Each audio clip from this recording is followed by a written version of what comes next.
ഇത് മൂന്നാറിലെ ഒരു ഇലക്ട്രോണിക്സ് ഉൽപ്പന്നങ്ങളുടെ സർവീസ് സെന്ററിൽ നിന്നുള്ള കാഴ്ചയാണ്.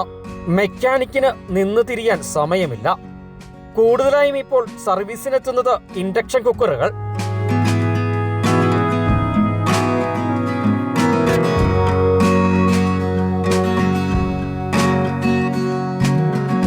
ഗ്യാസ് കിട്ടാതായതോടെ ഇൻഡക്ഷൻ അടുപ്പുകളെയാണ് തോട്ടം മേഖലയിലുള്ളവരെല്ലാം ആശ്രയിക്കുന്നത്. ഇപ്പോൾ ഗ്യാസ് കിട്ടാത്ത കാരണം ഈ അടുപ്പെല്ലാം എല്ലാ എസ്റ്റേറ്റിലെല്ലാം എല്ലാവരും പഴയ അടുപ്പ് നേരത്തെ യൂസ് ചെയ്തില്ലായിരുന്നു. ഇപ്പോൾ എല്ലാവരും പഴയതെല്ലാം എടുക്കുന്നത് കടയിൽ റിപ്പയറിങ് കൊണ്ടുണ്ട്. തോട്ടം മേഖല ആളുകളെല്ലാം ഇപ്പോൾ അടുപ്പാണ്, ഇൻഡക്ഷൻ അടുപ്പാണ് യൂസ് ചെയ്യുന്നത് കൂടുതലും. കാരണം ഭയങ്കര തിരക്കുണ്ട്. മുൻപ് അധിക വൈദ്യുതി ബിൽ പേടിച്ച് ഇൻഡക്ഷൻ കുക്കറിനെ ഉപേക്ഷിച്ചവരും പൊടി തട്ടിയെടുത്ത് കേടുപാടുകൾ തീർത്ത് ഉപയോഗിക്കുന്നുണ്ട്. പുതിയവ കടയിൽ നിന്നും വാങ്ങാൻ പോലും കിട്ടാതായതോടെ പഴയത് കൊടുക്കാനുണ്ടോ എന്ന് ചോദിച്ചെത്തുന്നവർ നിരവധിയാണ്.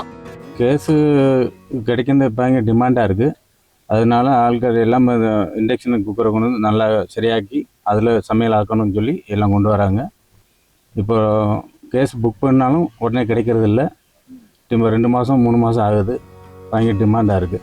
പാചകവാതക പ്രതിസന്ധി ഉണ്ടെങ്കിലും അതുകൊണ്ട് മറ്റൊരു തൊഴിൽ മേഖലയിൽ ഉണർവുണ്ടായിരിക്കുകയാണ്.